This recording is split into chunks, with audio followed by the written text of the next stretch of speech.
everyone. Today I want to share. I'm so sad. Actually, what happened that I was thinking मैं बात करूँगी कि मेरा background क्या है एंड मैं अपनी लाइफ में क्या करना चाहती हूँ या फिर अभी मेरी लाइफ में चल क्या रहा है, क्योंकि मैं डिसाइड ही नहीं कर पा रही हूँ। मैं बहुत कंफ्यूज हूँ, मैं करूँ क्या, मैं क्या ना करूँ। और ये कन्फ्यूजन मुझे हर बार आती है, ये मुझे हर रोज़ आती है। मैं हर बार जब भी मैं अपने आप से सवाल पूछती हूँ, मुझे हमेशा कन्फ्यूजन ही मिलती है, क्योंकि मुझे चाहिए बहुत कुछ अपनी ज़िंदगी से, लेकिन मुझे रास्ता नहीं दिख रहा कि मैं रास्ता कैसे बनाऊँ। तो सबसे पहले अगर मैं अपने बैकग्राउंड की बात करूँ, तो मैंने बैचलर्स ऑफ आर्ट्स करी है एंड मेरे जब एग्ज़ाम ख़त्म हुए थे 9 जनवरी को, सॉरी, मेरे जब एग्ज़ाम ख़त्म हुए थे 9 जून को, तब से मैंने अपनी एसएससी सीजीएल की तैयारी शुरू कर दी थी। और मैं साथ में मैंने जितने भी एग्ज़ाम थे एसएससी के, उसको मैंने फ़िल किया था।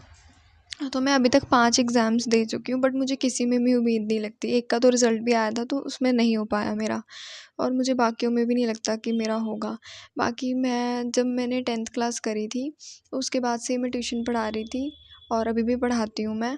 और मैं अगले साल से क्विट करने का सोच रही हूँ, क्योंकि मुझे उससे कुछ ख़ास इनकम नहीं मिल रही, बल्कि मेरे माइंड पे प्रेशर ही आता है, क्योंकि अलग अलग क्लासेस के बच्चे हैं और बहुत शोर हो जाता है, मिक्स मैच हो जाता है एंड मेरा बिल्कुल मन नहीं करता पढ़ाने का। अगर सेम बैच के बच्चे हैं तो मैं पढ़ा सकती हूँ, लेकिन ऐसे में मेरा बिल्कुल मन नहीं कर रहा। और फिर मैं जब सर्च करती हूँ कि ऑनलाइन पैसे कैसे कमाएं, क्योंकि मुझे लगता है कि यार अब 21 के हो गए, अब घर से कैसे मांगे पैसे, मन भी नहीं करता है मांगने का, कि मतलब खुद से तो करें। एक दिन क्या हुआ कि मेरी मम्मी ने बताया कि एक लड़की है, वो महीने के 40,000 रुपये कमा रही है ट्यूशन पढ़ा के। फिर मैंने कंपेयर किया उस चीज़ से कि वो 40,000 रुपये कमा रही है और मैं कहाँ 3,000 में अटकी हुई हूँ, मैं कहाँ 2,000 में अटकी हुई। कभी 3,000 आते हैं, कभी बच्चे हट जाते हैं तो 2,000 आते हैं, इतनी कम। और मैं 6 साल से पढ़ा रही हूँ, तो मुझे कम से कम करना तो चाहिए था ना, कुछ स्केलिंग करनी चाहिए थी या उसको ऑर्गेनाइज़ करना चाहिए था। मैंने कुछ नहीं किया। और मैं गवर्नमेंट एग्ज़ाम की तैयारी करती हूँ, उसमें भी मेरा कभी अप एंड डाउन चलता रहता है।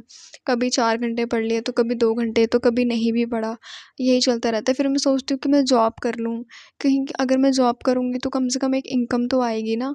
कम से कम ऐसा तो नहीं होगा कि मुझे फ़ील होगा कि मैं पीछे रह रही हूँ। क्योंकि मैं जब देखती हूँ कि मेरे दोस्त वगैरह काम कर रहे हैं, कोई इंटर्नशिप कर रहा है, कोई जॉब पे लग गया है, किसी ने कोर्स किया, कॉलेज करती है और उसके बाद वो मतलब अच्छी खासी नौकरी कर रहे हैं, कई सीए के पास लग गए हैं। तो मतलब ऐसा सोच के ना एकदम फोमो सा क्रिएट होता है। एंड आज तो मैं सुबह रो रही थी, क्योंकि मुझे बिल्कुल समझ नहीं आ रहा था कि मैं कैसे स्टार्ट करूँ, क्या करूँ मैं। मतलब जो मैं कर रही हूँ मैं वही करूँ, यानी मैं गवर्नमेंट एग्ज़ाम की तैयारी ही करूँ, या मैं साथ में जॉब करूँ। फिर मुझे लगता है कि कहीं मैं अपने ही पैर पे कुल्हाड़ी ना मार दूँ, कहीं मेरे से बैलेंस ना हो पाया। तो ये सारे क्वेश्चंस, ये सारे काउंटर क्वेश्चंस मुझे बहुत ज़्यादा ही डीमोटिवेट फ़ील करवाते हैं। मुझे लगता है कि मैं ज़िंदगी में बहुत पीछे जा रही हूँ।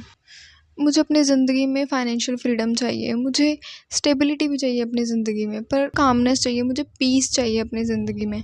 बट जब वो नहीं होता तो मैं एकदम परेशान हो जाती हूँ। फिर मुझे लगता है मुझे कुछ नहीं आता, मैं किसी काम की नहीं हूँ। मेरे अंदर ये सारी फीलिंग्स आने लगती हैं। जब मैं अपने आप से पूछती हूँ, अच्छा बता तेरे अंदर क्या स्किल्स है कि तू उसको वो करके कुछ कमा सकती है, तो फिर ऐसा लगता है कि कोई स्किल ही नहीं है, सिर्फ पढ़ाई पर ही तो ध्यान दिया था और इसके अलावा तो कुछ किया ही नहीं था। डीमोटिवेट हो जाती हूँ मैं समटाइम्स। एंड ये सारी चीज़ें मैं इसलिए रिकॉर्ड कर रही हूँ ताकि मैं जब दोबारा देखूँ ना इस वीडियो को, तो मुझे ऐसा लगे कि हाँ, ये मेरी सिचुएशन थी, अब मैं आगे बढ़ चुकी। I think that's all for the video. मैं बहुत कंफ्यूज हो जाती हूँ कई बार, मुझे स्ट्रक्चर करना नहीं आता, मुझे ऐसा लगता है।